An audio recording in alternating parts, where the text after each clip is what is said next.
Hey guys, welcome back to Game of Thrones Weekly. My name is Amber Plaster, and this week we are discussing the only lady left standing, Sansa Stark. You're tuning into the destination for TV superfan discussion, AfterBuzz TV. And now, let the buzz begin. The song is still powerful, even after hearing it every week. I just love this intro music. Welcome back, guys. It has been, it's been a long time since there's been a new episode of Game of Thrones, and it's only been a few weeks. So we are here to get you through that time. My name is Amber Plaster. You can follow me on Instagram and Twitter at Amber Plaster. I love hearing your guys' theories. I love hearing feedback on the show. We always want to try to make the show better, so please hit me up on all the social media if you're enjoying Game of Thrones Weekly. We discuss a different topic every Sunday at 7 p.m. If you want to join us live on the YouTube channel, you're more than welcome to do that. We have a live chat. I will be trying to look at the live chat as I'm doing this today. I am solo today, so for those of you listening on the podcast, you can subscribe and like us on iTunes and yeah, catch up on all of the episodes there. So let's dive into today's episode, which is actually going to be kind of covering, I don't want to say one of my favorite characters, but I think one of the most misunderstood characters on Game of Thrones, Sansa Stark. I feel that a lot of people don't realize that they hate her. And I want to get into it. I want to get into it because when I originally read the books, I had a lot of disdain for this character. And it's been really interesting to see her grow, especially on the TV show. And I know that we try to keep this podcast TV specific, but for those of you who did read the books, I really did enjoy learning about Sansa and kind of getting into the head of Sansa when she was at Winterfell as a teenager, and all she really, really wanted to do was be a pretty princess. I mean, it helped me understand her more for the TV show, because I know a lot of people on the show just kind of view her as a brat, and I am exploring that today. There's a lot that I want to cover. But first, I do want to cover a few little bits of information with you guys so that we cover all of our bases here. Before we dive into today's show, I want to remind you guys about some exciting changes that we're having on our network. You may have noticed that Game of Thrones Weekly is airing on a brand new YouTube channel. That's because we're catering content to match your wants and needs. So now all of our shows will air on content-specific channels. Since you're a fan of the show, all of the content on our channel, which is actually going to be called the AfterBuzz TV Sci-Fi, Fantasy, and Superhero channel. So if you're into stuff like that, should be right up your alley. So hit the subscribe button to that right now if you're watching us on YouTube Live, and if you're listening on iTunes, you might want to check out our YouTube channel because you'll get to see our faces. And if you enjoy driving and just listening to us, that's okay too. But we do have 9 new content catered YouTube channels. Each is devoted to a specific genre. And you can find each of those on the homepage of this channel. So just subscribe to the ones that you're feeling. And yeah, you can basically let us know what you think on all social media platforms at AfterBuzz TV. So let's jump into a little bit about Sansa. First, I'm going to cover the recap and the highlights of Sansa, the character. I feel like most people are pretty familiar with this character. And then I'm going to go into my favorite things about Sansa. And then I'm going to go into why people hate her. And then we're gonna end with some news. So stick around. So Sansa she's one of the Stark children who, ironically, was placed with a direwolf. If you remember back to season 1, each child in Winterfell Rob and John, I believe, came across the direwolves, and they brought them back, and each child from Winterfell got a direwolf, and Sansa's ended up being named Lady, which I think is very appropriate because she is a lady. And I've always been fascinated by the animal connection in Game of Thrones. You know, how Dany has a relationship with her dragons. Jon has a relationship with Ghost, even though Ghost doesn't make noise. It's just really interesting that when the Stark children seem to lose or get damaged, their direwolf gets lost or hurt or killed, they soon after do not do well. And so I think very early on, I thought that Sansa was going to die because Lady got killed so early on the season. Not only did she get killed, but Sansa got held pretty much hostage in King's Landing for most of her teenage years. And so she kind of, I don't want to say that she didn't grow up a Stark, but I wonder if that connection with the direwolf and that kind of magical protection that the direwolf had and that connection with each Stark child had, like especially if we saw with Summer and Bran, Summer had a huge role in protecting Bran throughout his childhood. She was held captive, and so she kind of learned very quickly how to be a Lannister. And something that's really cool about Sansa is she is easily one of the softest characters, I think, written on the show. And yet she doesn't learn from the people that she loves. She learns from the people that she hates. And she survives the people that she hates. I mean, better probably than I could. I don't, somehow I still don't like her character. I don't want to be Sansa when I grow up, you know? I think Arya is so cool, and as soon as I read Arya's chapters in the books, I just like immediately clung to this character. But I gotta give Sansa some credit, and I was kind of hesitant to do this character because I get so passionate about the characters that are really cool, and Sansa's just not cool. She's kind of annoying, you know? And I think that a lot of people don't give her the credit that she's due. So let's cover a few things about Sansa that I thought was interesting about her growing up. She was held hostage by a very hostile family in King's Landing. She was forced to watch the beheading of her father, which is not something to be taken lightly, especially for somebody who is written as a very naive, soft character. She actually was very nearly raped in the books by the Hound. She was forced into a marriage that she didn't know. She was, even though that Tyrion was a charming character and everything, like he was much older than her, and Tyrion was still a part of the family that killed her father. So she was forced to marry him as a child.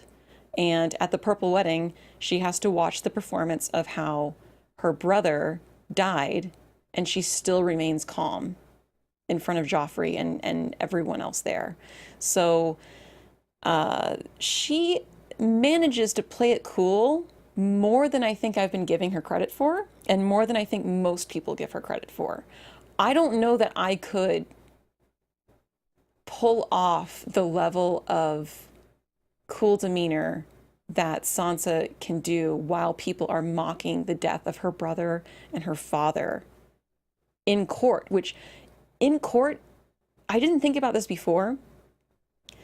All Sansa has ever wanted to do is be a lady, be basically, you know, a queen, or be somebody worthy of politics and ruling and things like that.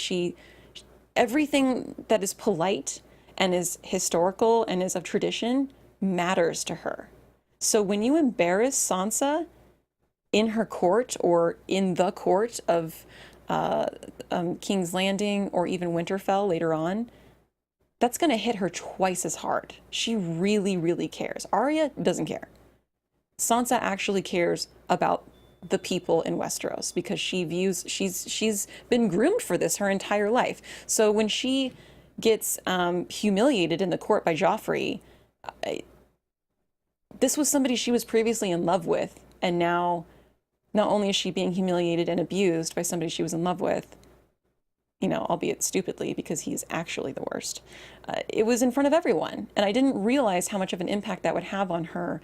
But I think what's interesting is that even though all of those things happened to her, she's still a pretty sound ruler by the end of season 7. And I know that a lot of people think that she betrayed Jon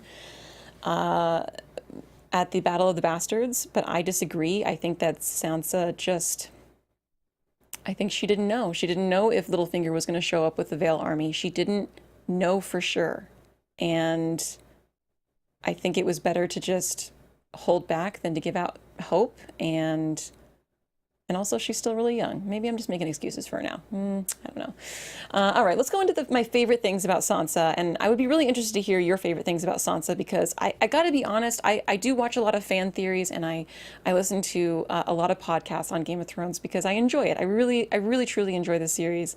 And I got to say, every time Sansa's on screen, I see a really negative comment about her being bratty or boring or dumb and just people like wishing she would die. And I know that that happens for a lot of characters, but it just seems really, really unfair for everything that she's had to go through thus far. And I know that we were all nervous at the end of season 7 when it looked like Littlefinger was going to turn the siblings of Winterfell against each other.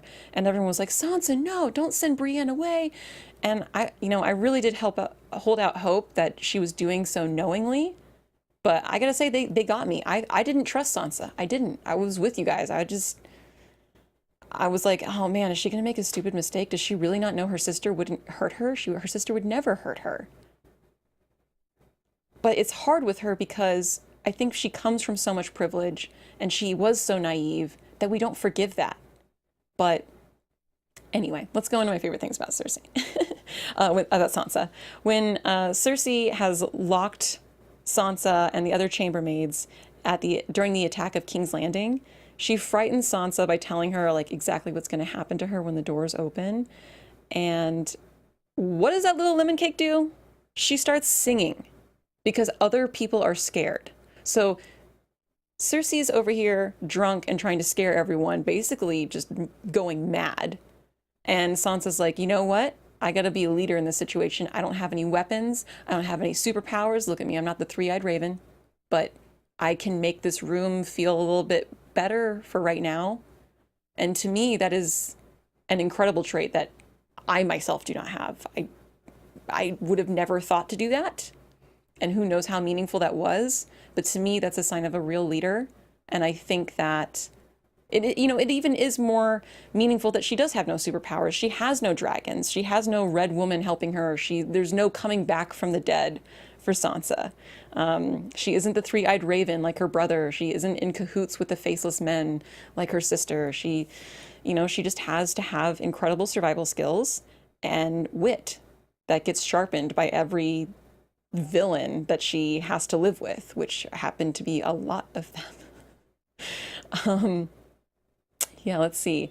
Cersei was dealt a pretty hard hand at life as well. I do really enjoy Cersei as a character. I think she's a great villain. But Cersei has chosen to become hardened by her life experiences, even though she loves her children. Sansa, throughout every single season, and I would argue maybe not season 7, where she fully gets rid of Littlefinger, but she does retain her inner goodness and tries to be polite and courteous to people in the court when she can afford to be. And that's something that Cersei never had any interest in.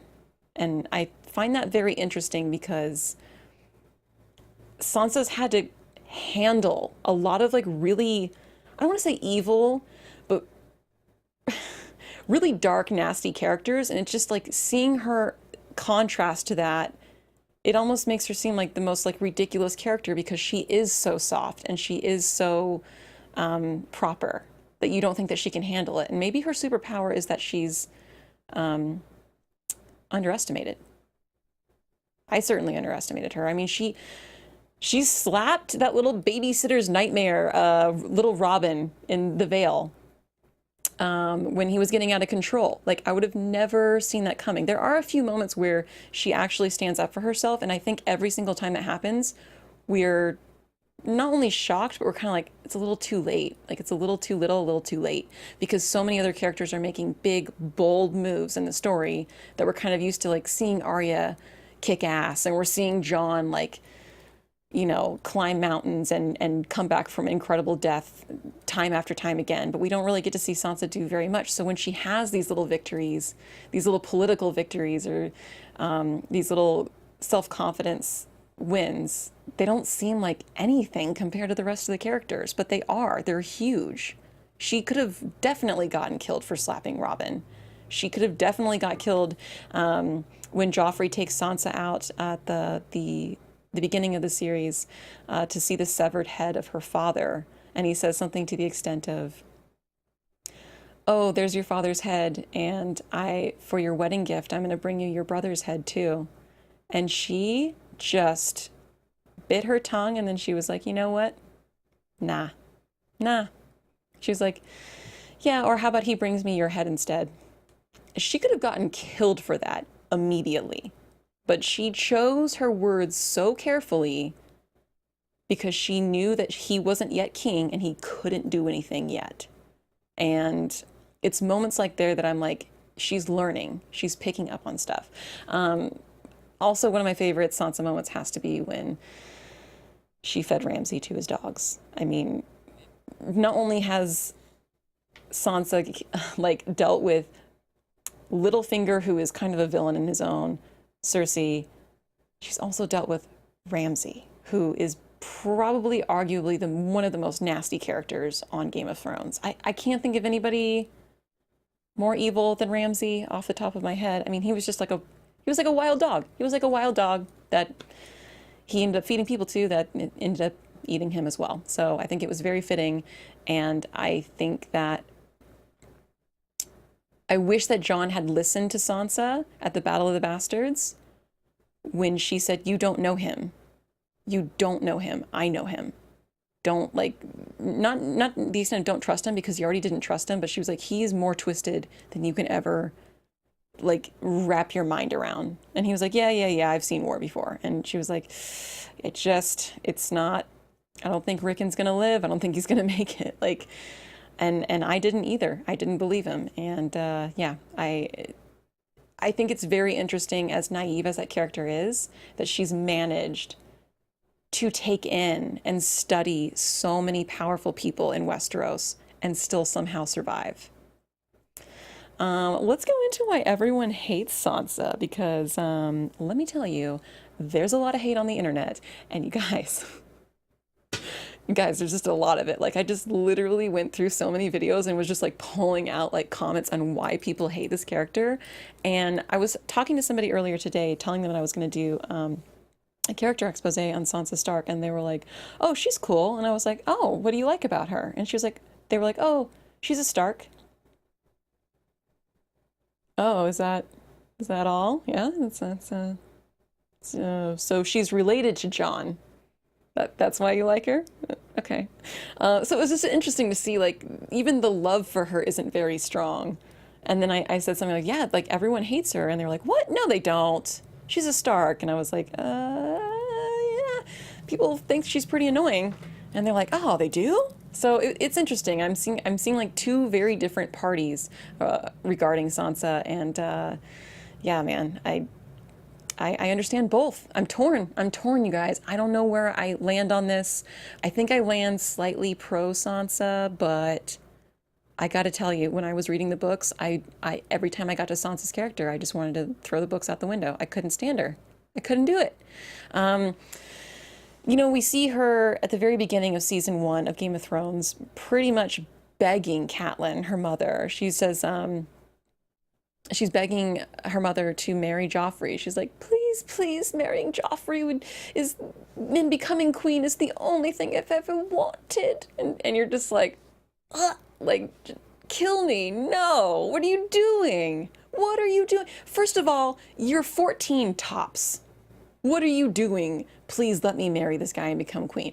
Also, your parents, who know things because they're king and queen of Winterfell, have told you that the Lannisters are not to be trusted. So what makes you think, you know what? It's fine. She was a kid. We're all going to forgive her for it. Anyway, I did not like that moment either. People don't like Sansa because she's naive, but they really don't like Sansa because Jon doesn't listen to her very much. And Jon is everyone's favorite character. And I kind of don't like that. And it's kind of obvious when it happens, because it happens just about every episode. It'll be like Jon and Sansa. Well, not every episode. Every episode they're together, especially in season 7, where they disagree. And Sansa will stand up for herself and she'll be like, "Hey, I disagree with what you're saying, and maybe you should listen to me." And everyone starts rolling their eyes because Jon's irritated and they love Jon. So I can't say that I love that, but you know what, guys? She does cry a lot. She cries a lot. Probably more than any other character in Game of Thrones. So there's a lot of judgment around the vulnerability of Sansa, and she is viewed as quite bratty in the early seasons. Like even when Arya kills a boy, we're still rooting for her. But Sansa starts crying because her date with her potential suitor, who we all know is awful, Joffrey, got cut short. She starts crying because she's like, oh man, like maybe my sister messed this up for this guy that I think is cute, that she didn't really know anything about at the time, pre-lady dying. She didn't quite know. She cries about it, and people just tore her apart for that. They don't like seeing Sansa scream for mercy or cry. And when she openly grieves her father, I'm not feeling a lot of sympathy for her. And I can't place why that is, but I feel it so strongly. And maybe it's just because everyone else on the show is such a badass and so strong that we just have no patience for softness. We have no patience for open femininity and a soft heart. I don't know. But, in season 7, she does make her point that while she isn't saying that Winterfell should execute the families of the North that betrayed her house, she does point out that it might not be smart to allow vital pieces of land be controlled by people they don't really know and maybe have grudges against them. And she points out that the one decision maker is that Jon is trying to give the land to at the end of season 7 is literally a child. And she points out that not everyone is as logically sound as Lyanna Mormont, because that little 10-year-old is amazing. But not every kid who kind of came into power of their house because their parents were slaughtered knows what to do with that land. And they're not necessarily to be trusted either. And that was a really good point. And everyone was just complaining about that. They were like, Sansa, sit down. No, just no. But I think secretly Jon knew that she would voice her opinion when it was needed, like a leader. And I think that's why he left Winterfell in her hands. I think that he knew, even though that she annoyed him to a certain extent, that she wouldn't just be demure and keep quiet, that she would actually rule Winterfell. And that is one of the things about Sansa that sticks out to me more than any other character, is Sansa is actually not playing the Game of Thrones. She doesn't want the Iron Throne. She wants Winterfell, and she will protect Winterfell every single time. And that's something pretty special. I'm going to be talking about a little bit about the last lady standing and how love and family makes you weak. But first, I want to go into our sponsor for this week. Our sponsors are how we kind of keep the lights on here, so bear with me as I go through and talk about all the little neat deals that we got going on here. So our sponsor for this week is tryaudiobooks.com. Book clubs are back in action, and so are many other fall activities. Audiobooks are the perfect complement to your busy schedule, since you can listen while you do other things. I like to listen to podcasts while I drive, and I drive a lot here in Los Angeles, so I don't have a book club. I feel like this is our book club, but I'm very open to joining a book club, and I am a huge fan of audiobooks because you can get so many books, not read, but done more when you listen to them. So if you're looking for a new book club pick, try the audiobook version. You can listen to new releases such as My Absolute Darling, which is a debut novel that's been getting rave reviews, or The Girl Who Takes an Eye for an Eye, which is the newest book in the Elizabeth Salander book. So The Girl with the Dragon Tattoo, it's the new book from that, which is an incredible series. It's pretty metal if you guys haven't checked it out. And you can enjoy a whole new book club experience. So visit tryaudiobooks.com/podcast for book club suggestions, discussion questions, which are always good because when you're in a book club, the leader always kind of has to decide the questions. So they kind of take care of that for you. And you also get a free full download of an audiobook for your entire book club to listen to. So that is tryaudiobooks.com/podcast. Check that out. Well, let's jump back into this. Let's talk about a little bit more about Sansa. And let's see. Oh, I'm just going to check on the chat here. Oh, we have some people in the chat saying that we love her too. And we have a lot of people in the chat saying that they love Cersei. I understand the love for Cersei. She's such an incredibly complex character. I gotta say, I want to do an expose on Cersei. I just feel like I don't know the ending of her story yet. I just don't know where she's going. I'm so fascinated by her. Speaking of Cersei, so Cersei originally had a dream that a younger, more beautiful queen would actually rule one day. And a lot of people kind of thought that that might be Marjorie, and maybe Cersei originally thought that might be Marjorie, but we have to remember that Cersei had been getting that prophecy wrong for a kind of a long time. She never quite got that dream right. I believe that Sansa could be that younger, more beautiful queen that takes over. I don't know if it will be for the Iron Throne or if it will be for just simply the North, but Sansa did learn a lot directly from Cersei when she was with her, and she towed the line just perfectly enough to not get too damaged by her while she was there and survive. But she actually learned a lot of tactics from Cersei while she was there and could very much handle herself in a similar situation. So she is pretty much the last lady standing in Winterfell, which I think is interesting because even though there are other feminine characters like Daenerys and Cersei, Sansa's really the only highborn, polite, courteous lady, soft, feminine character that I'm really seeing left standing in any position of power. And I think that's really unique. And I think that she's there for a reason. I just can't put my finger on it. I don't know what it is. And if you guys have theories on exactly why she's being kept so soft and so feminine and so good and for the people, I would love to hear it because she sticks out to me and she doesn't quite work in the story for me. Everyone kind of becomes hardened in Game of Thrones, and yet she's still her. It's really interesting to me. A lot of viewers don't take Sansa seriously because she was raised highborn with pretty songs and stories in her head about kings and queens. However, do you think it's possible that it's even more admirable that she has survived having come from such soft beginnings? I think so, and I didn't originally think so when I was reading the books, and I'm kind of coming back around to this, that she is somebody to watch. She's somebody to root for, and I guess also she is annoying. She doesn't share information as quickly as she should, and she doubts her siblings and trusts too many people, but she can still be annoying. Can she still be annoying and still be worth rooting for in the series? I think she is. I think it's possible. And basically, the bottom line that I discovered when I was reading about Sansa is, she was a pawn in King's Landing from keeping Jon and Robb and Ned, I guess, to an extent, from defeating the Lannister forces so quickly. She was basically being held as a reason for that. So because they loved her, they pretty much were put in a position of weakness and died.